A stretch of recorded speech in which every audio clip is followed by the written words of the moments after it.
Hi friends, आप सबका स्वागत है मेरे चैनल पर। तो शुरू करते हैं वेद प्रकाश शर्मा द्वारा लिखा गया उपन्यास पाक साहब का पार्ट 5। चीफ ने घबराकर अपना चेहरा पीछे हटा लिया। छोड़ यार, चीफ साहब तो घबरा गए। तो कहाँ थूकूं? थूकना तो है मुझे। थूकना है तो बाहर जा, ऑफिस गंदा करेगा चीफ साहब का। तो आ, कहने के साथ नुसरत कुर्सी से खड़ा हो गया। तुगलक ने पूछा, कहाँ? बाहर चल रहे हैं थूकने। अबे, थूकना तुझे है, फिर मैं बाहर क्यों चलूँ? भूल गया एग्रीमेंट की क्लोज नंबर 420 तय हुआ था, जो भी करेंगे साथ साथ।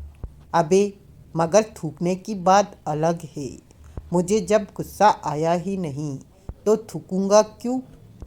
तो थुकवाने ही चल, मुझे चलना तो पड़ेगा। कहने के साथ उसने तुगलक का हाथ पकड़ा और लगभग ज़बरदस्ती खींचता हुआ कमरे से बाहर ले गया। बाहर आते ही तुगलक ने धीमे स्वर में पूछा, हुआ क्या नुसरत मियाँ? ज़बरदस्ती बाहर क्यों निकाल लाए तुम मुझे? श्श की हल्की सी आवाज़ के साथ नुसरत ने अपने दाएं हाथ की तर्जनी अपने होठों पर रखी और तुगलक का हाथ पकड़े। गजब की तेजी के साथ गैलरी में एक तरफ को बढ़ा। तुगलक समझ गया, यकीनन कोई मामला है। नुसरत उसे बेवजह कमरे से निकालकर नहीं लाया है, तो वह भी उसके साथ लपक लिया। गैलरी गोल थी, जैसे उसी कमरे के चारों तरफ बनाई गई हो जिसमें वे बैठे थे। करीब आधा राउंड घूमने के बाद वे ठिठके, बल्कि यह कहा जाए तो बेहतर होगा कि ठिठक जाना पड़ा। एक शख्स की पीठ थी उनकी तरफ। वह फर्श से करीब 9 फुट ऊपर था, एक रोशनदान के नज़दीक। रोशनदान उसी कमरे का था जिससे उठकर वे यहाँ आए थे। रोशनदान पर एल्यूमिनियम की बनी एक सीढ़ी लगा रखी थी उसने। सीढ़ी के चौथे डंडे पर खड़ा था। नज़र उसकी अब भी रोशनदान के जरिए कमरे के अंदर ही थी। उसे बिल्कुल इल्म नहीं था कि नुसरत तुगलक उसके पीछे पहुंच चुके हैं। अब तुगलक आगे बढ़ा, सीढ़ी पकड़ी और पूरी बेदर्दी से खींच ली। रोशनदान पर मौजूद शख्स मुंह से चीख निकालता हुआ सीढ़ी सहित गैलरी के फर्श पर आ गिरा। वह जितनी तेजी के साथ गिरा था, उतनी ही तेजी से उठने की कोशिश की, परंतु टांग एक डंडे के नीचे फंस गई थी। उस वक्त वह उसे निकालने की कोशिश कर रहा था जब नुसरत ने बड़े अदब से दायां हाथ अपने मस्तक के कोने पर ले जाकर होले से झुकते हुए कहा, अस्सलाम वालेकुम। वालेकुम सलाम। खड़े होते हुए जिस शख्स ने ये लफ्ज़ कहे, उस पर नज़र पड़ते ही दोनों इस तरह उछल पड़े जैसे बिच्छू ने डंक मार दिया हो। दोनों के मुंह से एक साथ निकला, अरे गीवट मियाँ आप? हाँ हूँ, हाँ हूँ तो मैं ही, उसने कहा। पर आप यहाँ क्यों? भूल गए मैं कहीं भी हो सकता हूँ? कहने वाला अल्फासे था, अंतर्राष्ट्रीय अपराधी। वह सारे संसार की पुलिस को जिसकी तलाश रहती थी। वह पैसा ही जिसका ईमान और पैसा ही भगवान है। पैसे के लिए वह कुछ भी कर सकता है, कुछ भी। दुनिया में ऐसा कोई भी जुर्म नहीं है जिसे अल्फासे कर न चुका हो अथवा कर न सकता हो। छोटी मोटी चोरी से लेकर हत्या, ठगी, डकैती और यहाँ तक कि दुनिया के किसी भी देश से पैसा लेकर किसी भी दूसरे देश में तबाही मचा सकता है। अलग अलग देशों ने उसे जिंदा या मुर्दा गिरफ्तार करने के लिए अलग अलग इनाम रखे हुए हैं। इंटरपोल पुलिस की फाइलों में जाने कब से वांटेड चला आ रहा था वह। वही अल्फा से इस वक्त उनके सामने था जिसे वह गीवट कहकर पुकारा करते थे। नुसरत तुगलक इस वक्त कम से कम यहाँ उस खतरनाक शख्स की मौजूदगी की कल्पना तक नहीं कर सकती थी। इसीलिए ज़बरदस्त शौक लगा, ऐसा कि कुछ देर के लिए वे अपनी चुगलबाजी भी भूल गए। बहुत ही गंभीर लहजे में पूछा नुसरत ने, तुम यहाँ क्या कर रहे हो मियाँ? रिजक कमाने की कोशिश मतलब? उधर विकास ने मुशर्रफ साहब के गाल पर चाटा जड़ने का ऐलान किया। इधर मेरी समझ में यह बात आ गई कि उसके इरादों को धराशायी करने के लिए तुम दोनों कोई न कोई कौतुक जरूर करोगे, तो पीछे लग गया। तुम्हारे पीछा करता हुआ यहाँ तक पहुँच गया, मगर तुम भी पक्के खिलाड़ी निकले। कमरे के अंदर बैठे ही जाने कब और कैसे मुझे देख लिया और यहाँ पहुंचकर पटकनी भी दे दी। मैं समझ तक नहीं सका कि तुम थूकने के बहाने कमरे से मुझे पटकनी देने के लिए निकले थे। पहचान नहीं सका था हुजूर को, नुसरत ने कहा। केवल इतना इल्म हुआ था रोशनदान पर कोई है। मानता हूँ तुम 2 से ज़्यादा आंखें रखते हो। थूकने वाली बात सुनी थी तो उससे पहले होने वाली भी सारी बातें सुनी होगी, तुगलक ने पूछा। अल्फा से अर्थपूर्ण अंदाज में मुस्कुराया, बोला, वे भी जो ट्रांसमीटर पर सुप्रीमो से की गई। सन्नाटा सा छा गया। नुसरत तुगलक पर एक दूसरे की तरफ देखा, जैसे पूछ रहे हों क्या स्टेप लिया जाए। फिर तुगलक ने पूछा, अब क्या इरादा है? रिजक कमाने का बेस मिल गया मुझे क्या? जो मैं जान चुका हूँ, या तो उसे मुझ ही तक सीमित रखने की कीमत दो, या उसने सपाट लहजे में कहा, सब कुछ विकास को बताकर कीमत उससे ले लूँगा। मजाक ही मजाक में बड़ी खतरनाक बात कह गए मियाँ। मैं मजाक नहीं कर रहा, धंधे के वक्त मजाक किया भी नहीं करता। अल्फा से शायद आगे भी कुछ कहना चाहता था कि गैलरी में भागते कदमों की आवाज़ गूंजी। तीनों की तवज्जो उस तरफ चली गई। अगले पल वहाँ चीफ और वक्रा नजर आए। वे हड़बड़ाए हुए थे, हाँफ रहे थे। चीफ ने पूछा, क्या गिरा था? ये कौन है? कुछ देर के लिए आप अपनी चोंच बंद रखें, चीफ से कहने के बाद तुगलक वापस अल्फासे की तरफ घूमकर बोला, कुछ कह रहे थे तुम? प्रीमो के जरिए विकास को फंसाने का जो जाल तुमने बुना है, तुम समझ सकते हो। उसे विकास को बताने की मैं उससे मुंह मांगी कीमत वसूल कर सकता हूँ। अगर हम कहें तुम ऐसा नहीं करोगे। काम कहने से नहीं, कीमत देने से होगा। कितनी? केवल 1 करोड़ रुपए। समझ लूँगा, मैंने कुछ सुना ही नहीं। काम इस तरह नहीं चलेगा गीवट मियाँ। फिर किस तरह चलेगा? इस तरह चलेगा। कहने के साथ नुसरत ने रिवॉल्वर निकालकर उस पर तान दिया। मुस्कुराया अंतर्राष्ट्रीय मुजरिम, बोला, तुम्हें पता होना चाहिए अल्फासे के सामने ये पैतरे नहीं चलते। यही पैतरे चलाना मजबूरी है। इस बार तुगलक ने भी रिवॉल्वर निकालकर उस पर तान दिया।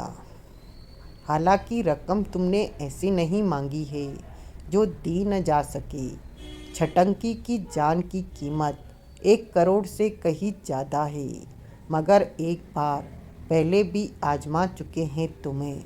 छटंकी के लिए अपने दिल में सॉफ्ट कॉर्नर रखते हो। माल हमसे लिया और अंत में पैतरा बदलकर साथ उसका दे बैठे। वे हालात अलग थे। हालात कुछ भी हो, मगर हम रिस्क नहीं ले सकते। रिस्क तो पूरा ले रहे हो, अल्फासे ने बेखौफ कहा। तुम्हें पता होना चाहिए, मैं इस तरह काबू में आने वाली चीज़ नहीं हूँ। एक बार यहाँ से निकल गया तो विकास के पाले में जा गिरूंगा। गिरा तो हम तुम्हें यहीं दिए देते हैं। कहने के साथ तुगलक ने ट्रिगर दबा दिया। गोली चली मगर अल्फा से झुकाई देकर खुद को बचा गया।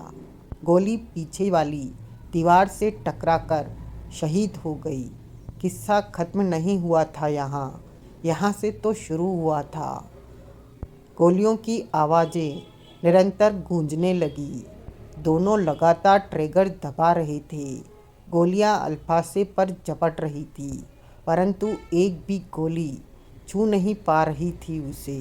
चीफ और वक्रा उसे बंदरों की तरह उछलते कूदते देख रही थी, आंखों में हैरत का सागर। उन्हें लगा यह आदमी है या छलावा। नुसरत तुगलक जानते थे कि उसे यह आर्ट आती है मगर एक साथ इतनी गोलियों से बचा जा सकता है ऐसा उन्होंने भी नहीं सोचा था। रिवॉल्वर खाली हो गए और तब भी उन्होंने अल्फासे को अपने सामने जिन्न की तरह खड़े मुस्कुराते पाया तो झुंझलाकर तुगलक ने रिवॉल्वर को खींच मारा उस पर। अल्फासे तेजी के साथ झुका मगर इस बार चकमा खा गया वह। तुगलक ने सचमुच रिवॉल्वर फेंककर नहीं मारा था बल्कि केवल एक्शन किया था ऐसा। और फिर जैसे ही अल्फासे खुद को रिवॉल्वर से बचाने के लिए झुका, तुगलक ने बिजली की सी गति से झपटकर उसे दबोच लिया। अल्फासे ने अपने जिस्म को झटका दिया परंतु खुद को तुगलक की जकड़न से निकाल नहीं पाया। नुसरत ने उसकी दोनों टांगें पकड़कर खींच ली। एक दूसरे से गुथे अल्फासे और तुगलक दाढ़ से फर्श पर गिरे। नुसरत ने भी उसे दबोचने के लिए तुरंत जंप लगाई मगर मुंह के बल फर्श पर टकराकर रह गया। अल्फासे उससे पहले ही तुगलक सहित करवट ले गया था। रुकते ही पैर नुसरत की छाती पर रखे जोर से झटका दिया। हल्का फुल्का तुगलक हवा में उड़ता चला गया परंतु उड़ते ही उड़ते उसने कहा, कुछ करो नुसरत बहन वरना यह हमारा कचूमर बनाकर यहाँ से निकल जाएगा। मैं इसका कोरमा बनाए देता हूँ। कहते हुए नुसरत ने उसकी छाती पर घूंसा मारा। अल्फासे पीछे की तरफ लड़खड़ाया। पीछे तुगलक मौजूद था। उसने अल्फासे की पीठ पर जोरदार ठोकर मारी। अल्फासे लहराता हुआ आगे की तरफ आया।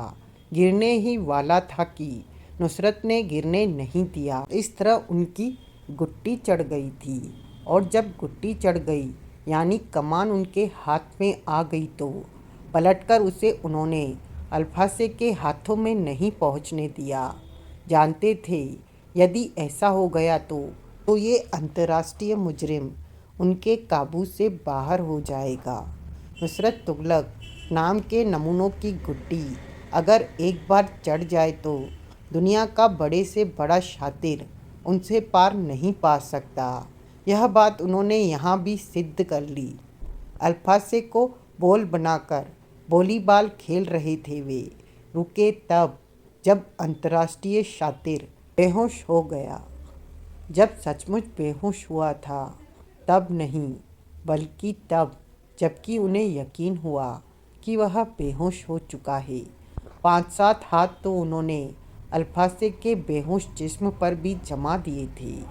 संतुष्ट होने के बाद दोनों वहीं अल्फासे के दाएं बाएं फर्श पर लेट गए।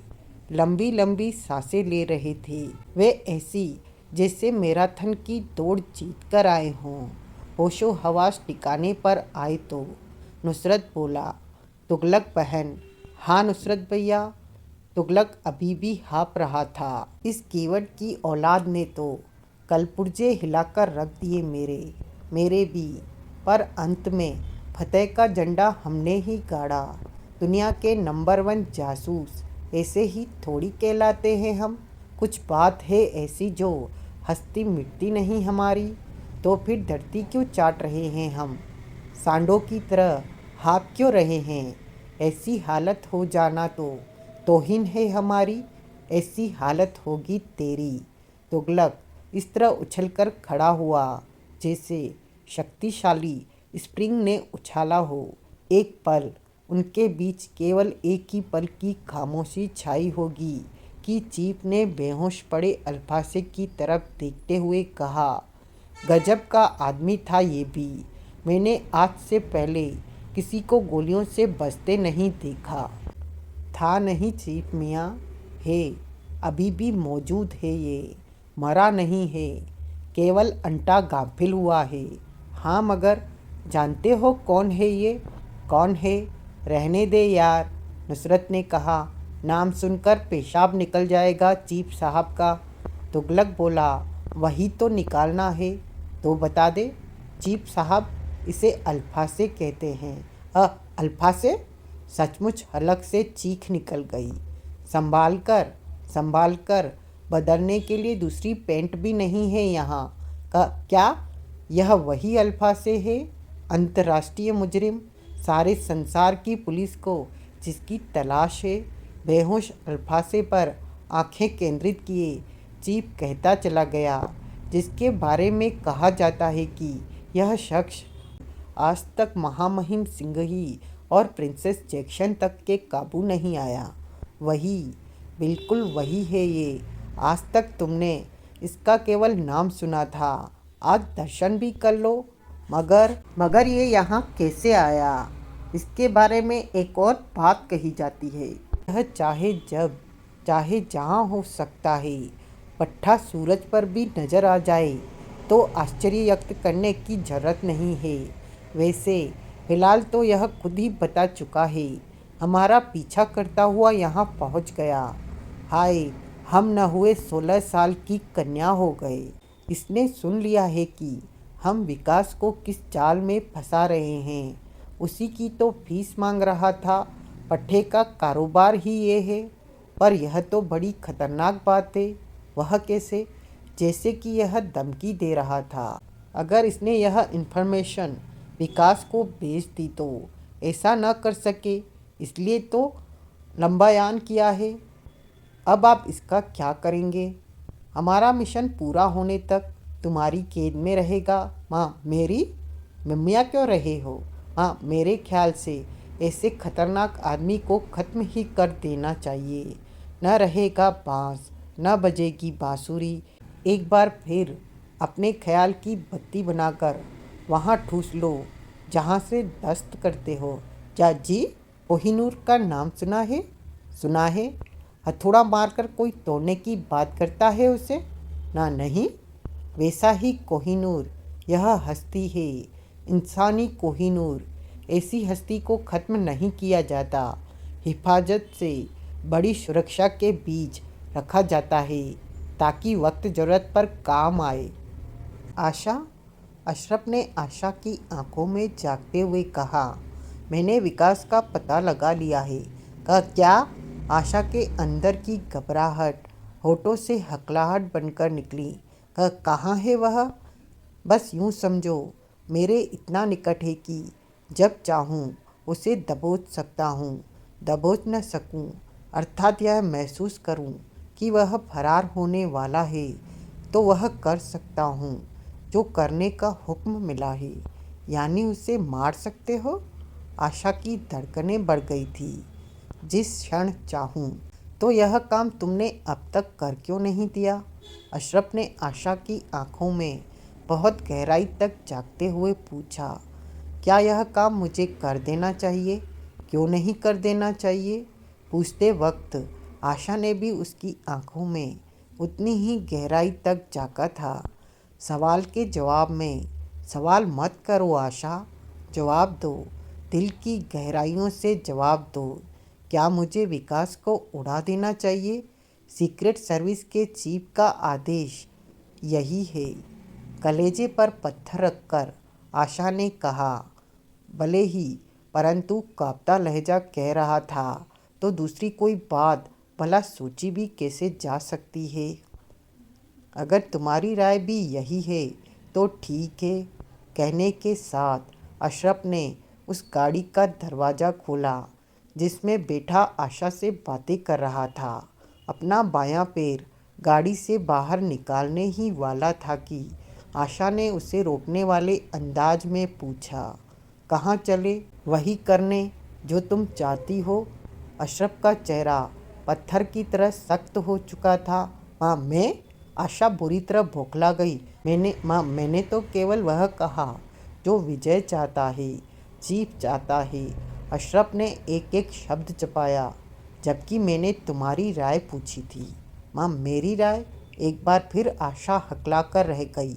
अशरफ इस बार कुछ बोला नहीं। आशा भी मुंह से कोई आवाज़ न निकाल सकी। गाड़ी के ऑन नन्हे से बल्ब की अत्यंत मध्यम रोशनी में बहुत देर तक वे एक दूसरे को बस देखते रहे। देखते क्या रहे, आंखों ही आंखों में झांककर यह जानने की कोशिश करते रहे कि क्या सामने वाले के दिल में भी वही है जो मेरे दिल में है। अतः अशरफ ने ही कहा, आशा, मुझे लगता है हम दोनों एक ही बात कहना चाहते हैं, मगर एक दूसरे से कहने से डर रहे हैं। यह सोचकर डर रहे हैं कि कहते ही कहीं दूसरा सीक्रेट एजेंट का रूप धारण न कर ले। बावजूद इसके पूरी न सही, मगर आधी बात तो मैं तुम्हें यहाँ बुलाकर और इस बारे में तुमसे डिस्कशन करके कह ही चुका हूँ। का क्या मतलब? अगर विजय या चीफ के हुक्म का अक्षरशः पालन करने के लिए तैयार होता तो तुम्हें यहाँ बुलाने की, तुमसे यह सब बातें करने की जरूरत ही क्या थी? मुझे सीधे सीधे विजय को बुलाना चाहिए था कि विकास मेरे चुंगल में फंस चुका है, उसे बुलाना चाहिए था। बल्कि इससे भी पहले विकास को गिरफ्तार कर लेना चाहिए था या गोलियों से बूंद डालना चाहिए था। मगर मैंने ऐसा नहीं किया। क्यों नहीं किया? कूड़ मगज जैसी बातें मत करो आशा। गुस्से की जाति के कारण अशरफ जल्ला उठा। मैं समझ सकता हूँ कि तुम समझ रही हो कि मैंने ऐसा क्यों नहीं किया। फिर भी अगर साफ ही साफ लफ्ज़ों में सुनना चाहती हो तो सुनो। इतना कहने के बाद एक क्षण के लिए अशरफ रुका और फिर दांतों पर दांत जमाकर उसने कह ही दिया, मैं विजय या चीफ के हुक्म से इत्तेफाक नहीं रखता। अंजाम जानते हो इसका? हाँ, जानता हूँ। अशरफ के जबड़े बिछ गए। वही हुक्म मेरे लिए भी दंदना दिया जाएगा जो विकास के लिए दंदनाया गया है, और तुम उन सबको भुगतने के लिए तैयार हो। मैं बहुत बोल चुका। अब मेरे इस सवाल का जवाब देने से पहले तुम खुद इस सवाल का जवाब दो। कल अगर विजय या चीफ की तरफ से सीक्रेट सर्विस के दूसरे मेंबर को यह हुक्म मिलता है कि आशा बागी हो चुकी है, उसे ढूंढो और नज़र पड़ते ही गोली से उड़ा दो, तो क्या तुम यह सब भुगतने को तैयार हो? आशा के संपूर्ण जिस्म में मौत की सिरन दौड़ गई। होठ केवल थरथरा कर रह गए। कोशिश के बावजूद उसकी आवाज़ नहीं निकल सकी। अशरफ ने उसके दोनों कंधे पकड़कर झंझोड़ते हुए उत्तेजना भरे लहजे से कहा, चुप क्यों हो आशा? बोलो बोलो, जवाब दो। तुम बागी बनने को तैयार हो या नहीं? और आशा ने एक झटके से कह दिया, तैयार हूँ, यह जानने के बावजूद कि अंजाम मौत होगा। हाँ हाँ अशरफ, मैं तैयार हूँ। किसके खातिर? विकास की या मुल्क की? मुल्क की, आशा ने कहा। मुल्क किसी भी व्यक्ति से बड़ा है अशरफ। गुड, वेरी गुड आशा। अशरफ के चेहरे पर छाया तनाव कम होता चला गया। मुझे मालूम था तुम भी उसी अंदाज में सोचोगी कि जिस अंदाज में मैंने सोचा है, इसलिए तो केवल तुम्हें बुलाया है यहाँ। पहली बात मैं यह जानना चाहता था कि मुझ जैसे अंदाज में सोचने वाला कोई दूसरा सीक्रेट एजेंट भी है या नहीं। दूसरी बात, मुझे एक मददगार की ज़रूरत थी, तो अब वह तुम्हारे रूप में हासिल है। मगर अशरफ, यह फैसला करके हम एक तरह से अपने मौत के परवाने पर साइन कर रहे हैं। मौत से कब से डरने लगी आशा? आशा मौत से नहीं डरती। मौत से डरना होता तो सीक्रेट एजेंट ही क्यों बनती?